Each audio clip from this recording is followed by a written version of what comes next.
크리스마스 연휴 미국을 강타한 겨울 폭풍으로 현재까지 60여 명이 넘게 숨진 것으로 확인됐습니다. 조 바이든 대통령은 막대한 피해를 입은 뉴욕주의 비상사태를 선포하고 적극적인 지원을 약속했습니다.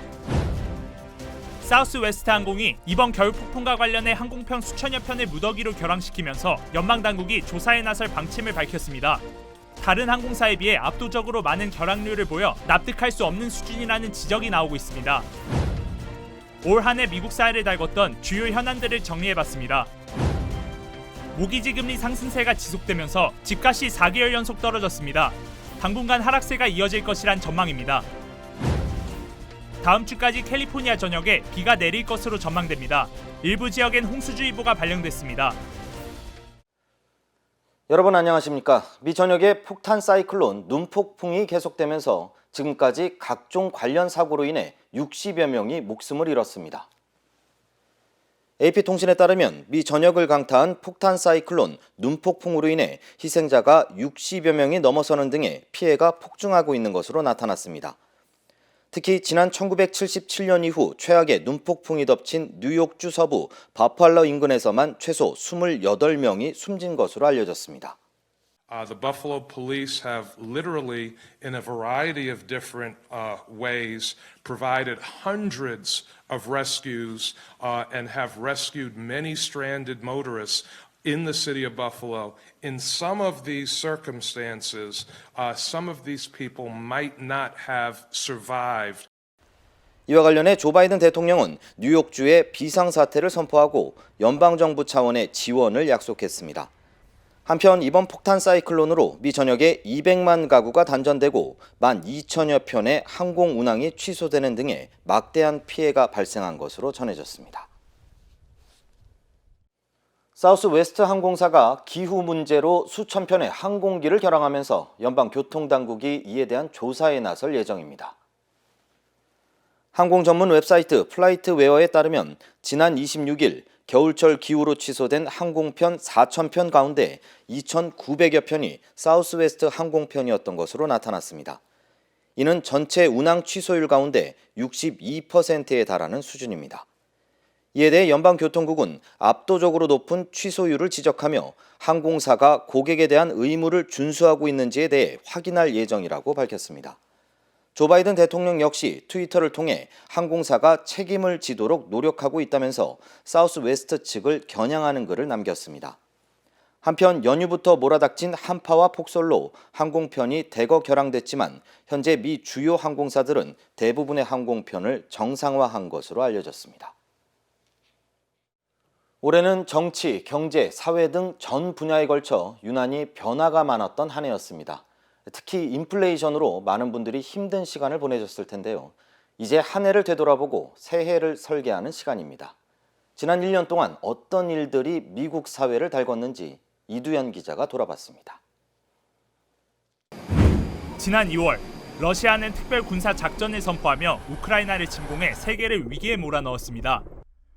러시아는 우크라이나가 북대서양 조약기구 나토 가입을 추진해 자국을 위협했다고 주장했으나 국제사회는 정당하지 않은 공격이라며 우크라이나 군사 지원에 나섰습니다. This is the beginning of a Russian invasion of Ukraine on territory that belonged to its neighbors. 우크라이나군의 거센 저항이 이어지자 현재 러시아는 핵무기 등의 모든 수단을 동원하겠다는 엄포를 놨습니다. 코로나19 이후 공급망 차질과 우크라이나 전쟁에 따른 에너지, 식량 가격 급등까지 겹치면서 미국 물가는 수십 년 만에 최고치를 기록했습니다. 지난 5월 미국의 소비자 물가 상승률은 41년 만에 최고치를 기록했고 연준은 연초 0.25%이던 기준금리 상승폭을 15년 만에 최고인 4.5%까지 끌어올렸습니다. 금리 인상이 거듭되자 연말 주요 경제지표가 경기 침체에 조짐을 보이고 있다는 전문가들의 예측이 나오면서 우려가 커지고 있는 상황입니다. 지난 6월 연방대법원은 여성의 낙태를 보장하던 로데 웨이드 판결을 49년 만에 뒤집었습니다. 대법원 판결이 나온 뒤 미 전역의 50개 주 가운데 14개 주에선 낙태 금지가 발효됐고 다른 주들도 이를 추진하려는 움직임을 보이고 있습니다. 중간선거를 앞뒀던 지난 8월 조 바이든 대통령이 물가 상승을 억제한다는 명분하에 보호주의 산업통상 정책이 담긴 인플레이션 감축법에 서명했습니다. 외국산 전기차 차별 대우 조항이 담긴 해당 법으로 미국에서 판매되는 현대기아차의 전기차가 보조금 대상에서 제외됐습니다. 지난 11월 중간선거에서 민주당이 선전했습니다. 투표 전 예상은 공화당의 압승이 예상됐으나 상원에서 민주당이 51석으로 과반을 넘었고 하원에선 435석 가운데 213석을 확보했습니다.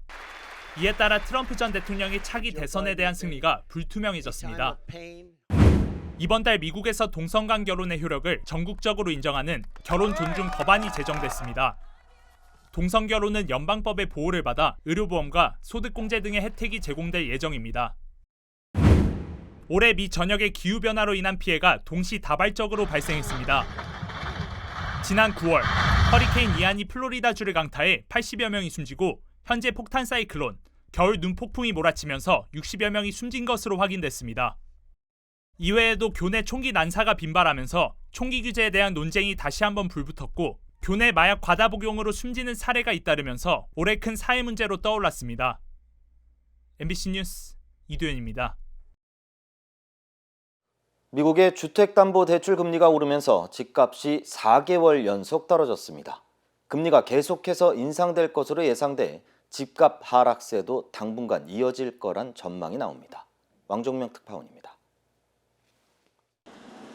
글로벌 시장지수 제공업체인 S&P 다우존스 인덱스는 지난 10월 미국 주요 도시의 평균 집값 추세를 측정하는 주택 가격 지수가 전달인 9월에 비해 0.5% 하락했다고 밝혔습니다. 4개월 연속 하락세를 이어간 겁니다. 대신 하락폭은 전달인 9월 마이너스 1.9%보다 줄었습니다. 10개 주요 도시만 추려보면 전달보다 0.7%, 20개 도시로 따져보면 0.8% 각각 하락했습니다. 20개 도시의 집값이 모두 하락했는데 라스베이거스 마이너스 1.8%, 샌프란시스코 마이너스 1.7%, 피닉스 마이너스 1.6% 등 서부 도시의 하락세가 컸습니다. 전달과 비교해서는 하락세를 이어갔지만 1년 전 작년 10월과 비교하면 9.2% 상승했습니다. 10대 도시 집값은 1년 전보다 8.0%, 20대 도시는 8.6% 각각 상승했는데 역시 9월에 비하면 상승률이 둔해졌습니다. 집값이 하락하는 이유는 역시 미국 중앙은행 연방준비제도의 금리 인상 여파입니다. 기준금리가 올라가면서 주택담보대출 금리도 따라서 오르고 있는데 국책담보대출 기관인 프레디맥에 따르면 현재 주택담보대출 고정금리는 6.27%로 1년 전 3.05%에 비해 2배 이상 올랐습니다. Growth in consumer spending has slowed from last year's rapid pace. Activity in the housing sector has weakened significantly, largely reflecting higher mortgage rates. 연준이 금리 인상을 멈추지 않을 기세라서 집값 하락세가 당분간 이어질 거란 전망에 이견이 없어 보입니다. 워싱턴에서 MBC 뉴스 왕중명입니다. 오늘부터 내년 1월 1일 새해까지 캘리포니아 전역에 비가 내릴 전망입니다. 국립기상국은 오늘부터 닷새 동안 LA 카운티와 오렌지 카운티 등 남가주 지역에서 시작해 주 전역으로 많은 양의 비가 내릴 것으로 예보했습니다. 오늘 밤부터 거세지는 빗줄기는 주 전역에 걸쳐 2인치에서 최대 4인치가량의 비가 내릴 것으로 전망되며 특히 해안가 등 일부 지역에선 최대 6인치의 폭우가 쏟아질 것으로 전망됩니다. 특히 샌프란시스코 등 베이 지역의 경우 폭우로 인한 도로 침수 등이 우려되면서 당국이 홍수주의보를 발령한 상태입니다. 국립기상국은 오늘 밤부터 오는 29일까지 LA 지역 밤 최저 기온은 40도대, 엔텔로밸리와 주요 산악 지역의 기온은 최저 30도 후반대까지 떨어져 당분간 쌀쌀한 날씨가 이어질 것이라며 주민들의 건강에 대한 각별한 주의를 당부했습니다. 미국인 기대 수명이 지난 1996년 이후 최저 수준으로 하락한 것으로 나타났습니다. 질병통제예방센터 CDC는 지난해 미국인의 기대 수명은 76.4세로 전년보다 0.6세 짧아졌고 이 가운데 여성과 남성의 기대 수명은 각각 0.4세와 0.7세 줄어들었다고 밝혔습니다. 전문가들은 기대 수명이 수십 년 동안 상승 추세였지만 지난 2020년 코로나19 바이러스 확산 이후 하락세로 전환돼 지난 1996년 이후 최저 수준으로 떨어진 것으로 해석했습니다.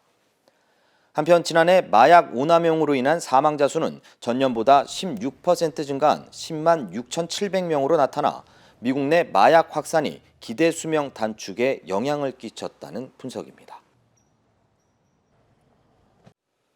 전기차 업체 테슬라 주가가 한 달 만에 반토막이 났습니다.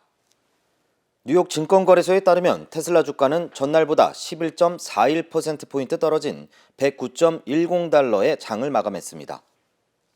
테슬라 주가는 이달 들어서만 44% 급락했으며 올 4분기 하락폭은 59%에 달합니다.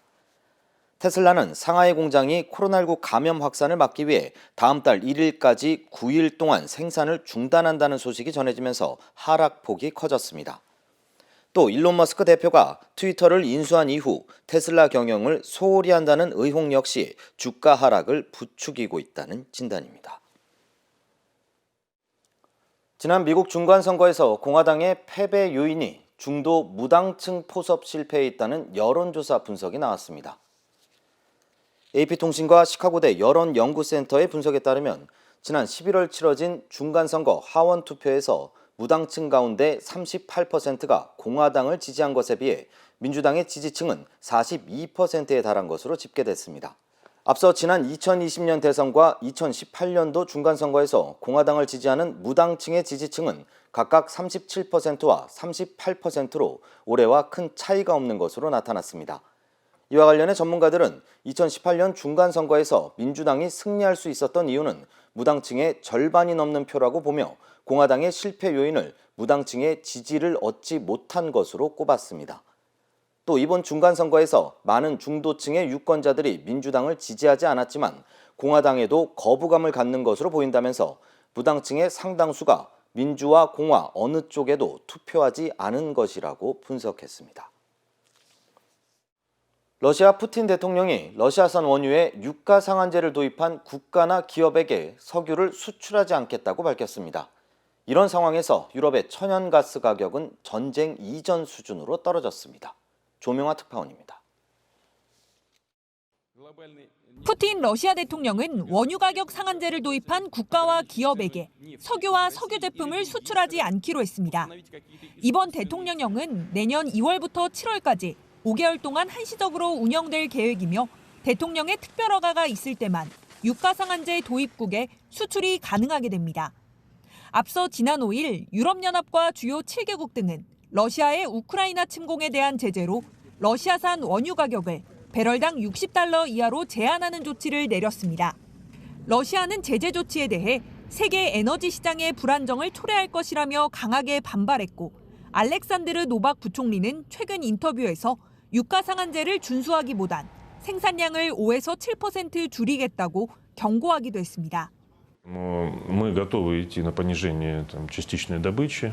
В начале следующего года у нас может быть сокращение где-то на 500-700. 다만 유럽 천연가스 가격은 우크라이나 전쟁 이전 수준으로 떨어지며 하락세를 이어가고 있습니다. 내달 초까지는 유럽 대부분 지역 기온이 평년보다 높을 것으로 예상되면서 난방 수요가 높지 않은 것이 주된 원인입니다. 유럽 가스 비축량이 80% 이상을 유지하고 있고 대체제인 액화 천연가스 수입이 늘어 당분간 하락세가 이어질 것이란 전망입니다. 파리에서 MBC 뉴스 조명아입니다. 지난 주말 북한 무인기가 서울 북부의 여러 구를 1시간 동안이나 비행했습니다. 한국군은 전투기와 공격 헬기까지 투입했지만 무인기를 한 대도 잡지 못했는데 결국 공식 사과했습니다. 이문영 기자입니다. 경기 일산의 상공. 북한 무인기로 추정되는 비행체를 우리 군의 전투 헬기가 추적합니다. 삼각형이었어요. 속도라든지 이런저런 부분들로 봤을 때는 그렇게 멀리 있다라는 생각은 안 들 정도였거든요. 이 비행체가 바로 서울 상공으로 들어온 것으로 추정됩니다. 이 무인기는 김포와 파주 사이 한강 중립수역으로 우리 영공에 들어와 곧장 서울로 향했습니다. 이후 은평구와 성북구, 강북구 지역을 약 1시간 정도 시속 100km 속력으로 횡단하며 비행한 것으로 확인됐습니다. 특히 지상으로부터 약 3km 고도의 근접 비행이었다는 게 군 관계자의 설명입니다. 영공을 침범한 나머지 4대는 강화도 인근에서 움직이면서 교란 활동을 한 것으로 보입니다. 군은 대통령실이 있는 용산 상공에선 무인기의 항적이 잡히지 않아 용산까지 들어오지 않은 것으로 판단했습니다. 하지만 군은 영공에 들어온 5대 중 1대도 격추시키지 못했고 서울로 들어온 무인기는 북으로 무사히 돌아갔습니다. 주력 전투기인 F-15K와 아파치 헬기 등 공중 전력 20대가 동원됐지만 격추 작전에 실패한 겁니다. 우리 군은 이를 탐지 추적하였으나 격추시키지 못하였다는 점에 송구하게 생각합니다. 합참은 북한의 무인기를 파괴할 수 있는 필수 무기들을 빨리 개발해 배치할 것이고 우리 군도 다양한 능력의 드론 부대를 창설하겠다고 밝혔습니다. MBC 뉴스 이문현입니다. 윤석열 정부의 두 번째 특별 사면으로 이명박 전 대통령이 사면 복권됐습니다. 김경수 전 경남지사는 복권 없이 남은 5달 형기만 치렀습니다. 정상빈 기자입니다. 거액의 뇌물과 횡령 등 개인 비리로 징역 17년이 확정된 이명박 전 대통령. 15년 넘게 남은 형기, 아직 내지 않은 벌금 82억 원이 특별 사면으로 모두 면제됩니다. 형 집행정지로 풀려나 병원에 머물러 온 이 전 대통령 측은 집에서 손자들과 새해를 맞고 싶어 의료진과 퇴원 여부를 논의할 예정이라고 밝혔습니다. 드루킹 댓글 조작 사건으로 징역 2년이 확정된 김경수 전 경남지사는 이번 사면으로 남은 5달 형기가 면제됩니다. 예상대로 복권은 이뤄지지 않아 2027년 12월까지 선거에 나설 수 없습니다. 국가정보원 댓글 조작 사건 등으로 징역 9년이 확정된 원세훈 전 국정원장 역시 복권 없이 7년 정도 남은 형기의 절반만 감형됐습니다. 선거를 앞두고 민의를 왜곡한 사안들에 대해 비슷한 잣대를 들이댔다는 게 정부 설명입니다. 이명박 정부 당시 군사기밀 유출 혐의로 처벌받은 김태호 국가안보실 1차장은 판결 확정 불과 2달 만에 사면됐습니다. 대통령이 대통령실 고위직을 사면한 건데 정부는 사건이 오래 지난 점 등을 고려했다고 설명했습니다. 이번 신년 특별 사면 대상자는 모두 1,373명, 미래통합당 김성태 전 의원, 문재인 정부 전병헌 전 정무수석 등 정치인, 공직자 70여 명이 포함됐고 선거사범 1,274명이 다시 출마할 수 있게 복권됐습니다. 대립과 갈등을 해소하고 과거를 청산하여 대한민국의 발전을 위해서 모두 힘을 함께 모으는 계기를 마련하고자 하였습니다. 임신 중이거나 중증 환자인 모범 수용자, 생계형 절도사범 8명도 사면됐지만 재벌 총수 등 재계 인사는 이번엔 빠졌습니다. MBC 뉴스 정상빈입니다. 이번 사면 대상자인 박근혜 정부 당시 국정농단 사건의 핵심 인물들이었던 김기춘 전 대통령 비서실장, 우병우 전 민정수석 등이 대거 포함됐습니다. 야당은 강하게 반발하고 나섰습니다. 김상훈 기자입니다. 박근혜 정부 당시 보수단체를 불법 지원한 화이트리스트 의혹으로 구속 수감됐던 김기춘 전 비서실장과 조윤선 전 정무수석, 국가정보원을 동원해 민간인을 불법 사찰한 혐의로 징역형이 확정된 우병우 전 민정수석. 모두 징역형의 형기를 마쳤고 이번 특별 사면으로 복권됐습니다.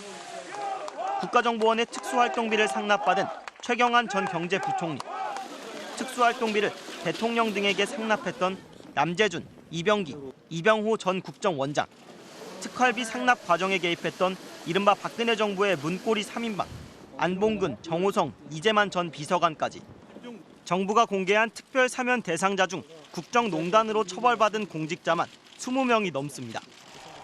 가장 큰 책임자였던 박근혜 전 대통령이 이미 사면됐고 대부분 처벌이 끝나 복권시킨 거라고 정부는 설명했습니다. 둘, 셋. 공교롭게도 윤석열 검사가 처벌한 이들을 윤석열 대통령이 사면한 모양새가 됐습니다. 2016년 당시 윤 대통령은 국정농단 특별검사 수사팀장으로, 한동훈 법무부 장관은 특검팀 검사로 국정농단 의혹을 수사했습니다. 마찬가지로 특별 사면된 이명박 전 대통령의 뇌물과 횡령 의혹 역시 윤 대통령이 서울중앙지검장 시절 지휘한 사건이었습니다. 참여연대는 누구보다 이들의 범죄 사실을 잘 알고 있을 윤석열 대통령이 국기문란 범죄자들을 사면했다고 날을 세웠고, 민주노총은 이렇게 사면할 거면 뭐하러 잡아 넣었느냐고 꼬집었습니다. 한편 징역 18년이 확정돼 복역해왔던 국정농단 사건의 핵심 인물 최서원 씨는 척추 수술을 이유로 형 집행정지 결정을 받고 한 달간 임시 석방됐습니다. MBC 뉴스 김상훈입니다. 중국이 내년 1월 8일부터 해외 입국자의 의무 격리를 폐지하기로 하면서 중국에서 해외여행에 관한 온라인 사이트 검색이 급증하고 있습니다. 관련 소식 전해드립니다. 중국인들이 정부의 새 방역 정책 적용 시기에 맞춰 해외여행에 나서려는 건데요. 지난 26일 중국 당국의 정책 발표 1시간 만에 한 여행 사이트에서는 국제선 항공 검색량이 8배 넘게 늘었고요. 비자 검색도 10배 증가했습니다. 특히 다음 달 21일부터 일주일간 이어지는 춘제 연휴 기간 해외여행 검색이 늘었는데요. 인기 있는 해외여행지는 일본과 한국, 태국 순이었다고 합니다. 중국 당국의 이번 조치로 중국인 여행객이 급증할 것으로 예상한 일본은 오는 30일부터 중국에서 입국했거나 일주일 이내에 중국을 방문한 사람에 대해 코로나19 검사를 실시하겠다고 발표했습니다. 붉은빛 암석 아래로 흙탕물이 폭포수처럼 쏟아집니다. 순식간에 주변이 침수되면서 자동차도 사람도 위태로운 모습인데요. 요르단 남서부의 고대 도시 페트라 유적지입니다. 현지 시간 26일 폭우가 쏟아져서 물이 차오르는 바람에 관광객들이 급히 대피해야 했는데요. 지난 2018년 이곳 페트라에서는 홍수로 20명 이상이 목숨을 잃었습니다. 거대한 눈사태가 일어나면서 순식간에 스키 타는 사람들을 덮칩니다. 피할 겨를도 없이 사람들이 자취를 감추고 마는데요. 오스트리아의 한 스키장입니다. 지난 25일 눈사태 발생 당시 영상이 뒤늦게 공개된 건데요. 눈에 매몰된 10명 가운데 8명이 구조됐지만 2명은 여전히 실종된 상태입니다. 구조당국은 현장에 200여 명을 투입해서 수색하고 있다고 합니다. 이 시각 세계였습니다. 인터넷과 SNS에서 화제가 된 소식들 알아보는 투데이 와글와글입니다. 최악의 겨울 폭풍으로 사망자가 늘고 있는 미국 뉴욕주의 버팔로시가 이번에는 약탈 폭풍에 몸살을 앓고 있다는데요. 여러 SNS에는 상점들이 털리는 영상이 빠른 속도로 공유되고 있다고 합니다. 기록적인 폭설과 추위로 도시 곳곳이 마비되면서 이 틈을 노린 일부 시민이 상점에 들어가 마음대로 물건을 가져가고 있다고 합니다. 누군가 대형 편의점으로 보이는 가게 유리창을 깨는 모습부터 태풍이 휩쓸고 지나간 듯 폐허로 변한 대형마트의 모습까지 모두 실제 CCTV에 찍힌 영상이라는데요. 시민에서 도둑으로 변한 이들이 생필품은 물론 TV 같은 대형 제품까지 각종 물건을 약탈하고 있는 겁니다. 도둑들 가운데 일부는 자신의 범죄를 자랑이라도 하듯 SNS로 생중계까지 한다는데요. 이에 대해 바이런 브라운 버팔로 시장은 정말 최악의 질 낮은 범죄라면서 국가적 재난 앞에서 많은 사람의 고통을 이용하고 있다고 비판했습니다. 영국의 케이트 미들턴 왕세자비가 SNS에 첫째 아들인 조지 왕자가 그린 그림을 공개했습니다. 공개된 그림을 보면 떨어지는 하얀 눈송이에 둘러싸인 술록이 코에 눈을 묻힌 채 미소를 짓고 있고요. 술록의 뿔과 등엔 작은 새가 앉아 있습니다. 등에 앉은 새는 아마도 노래를 부르는 것 같은데요. 조지 왕자의 그림이 온라인에 퍼지면서 누리꾼들은 8살이 그렸다는 게 믿기지 않는다며 조지 왕자의 그림 실력에 감탄했습니다. 여느 어머니처럼 자식 자랑하는 왕세자비의 모습도 많은 누리꾼의 공감을 불러일으켰네요. 딸에게 선물하기 위해서 마당에 있던 나무를 자르고 깎아서 한 고급차의 콘셉트 자동차를 직접 만든 아빠가 화제입니다. 처음 생일을 맞는 딸을 위해서 마당에 있는 나무를 깎아서 75일 동안 자동차, 장난감을 만들었다는 아빠. 그런데 딱 봐도 단순한 장난감이 아니란 게 느껴지죠? 성인 남성이 타도 끄떡없고요. 운행도 가능합니다. 실제로 영상에는 딸을 조수석에 태우고 직접 도로를 달리는 아빠의 모습이 담겼는데 방향을 바꿀 땐 이렇게 방향 지시등이 켜지기도 합니다. 차량 보닛이 자동으로 열리고요. 안쪽에 숨겨진 트렁크엔 간단한 음식이나 짐도 넣을 수 있는데요. 사실 이 작품이 처음은 아니라고 하네요. 얼마 전엔 아들의 생일을 기념해 또 다른 고급차의 콘셉트카를 만들었다고 하네요. 집 안에 있던 골든 리트리버가 친구 강아지를 발견했습니다. 키가 작아 문 손잡이에 발이 닿지 않는 친구를 대신해서 두 발 벗고 나서보는데요. 손잡이를 눌러 문을 여는 데는 성공하지만 맘과 달리 문이 너무 빨리 닫히는 바람에 친구는 계속 들어오는 데 실패합니다. 친구를 위해 문을 열어주려고 애쓰는 골든 리트리버의 고군분투는 1분 가까이 이어지는데요. 마침내 열린 문을 힘껏 밀며 기다려주자 드디어 친구가 집 안으로 들어오고요. 신이 난 친구의 뒤를 따라 달리는 리트리버의 모습으로 영상은 끝이 납니다. 영상을 본 누리꾼들은 나보다 인내심이 강하다. 내가 가서 문을 열어주고 싶다. 다양한 반응을 선보였네요. 투데이 와글와글이었습니다.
이상으로 뉴스 투나잇을 모두 마치겠습니다. 고맙습니다.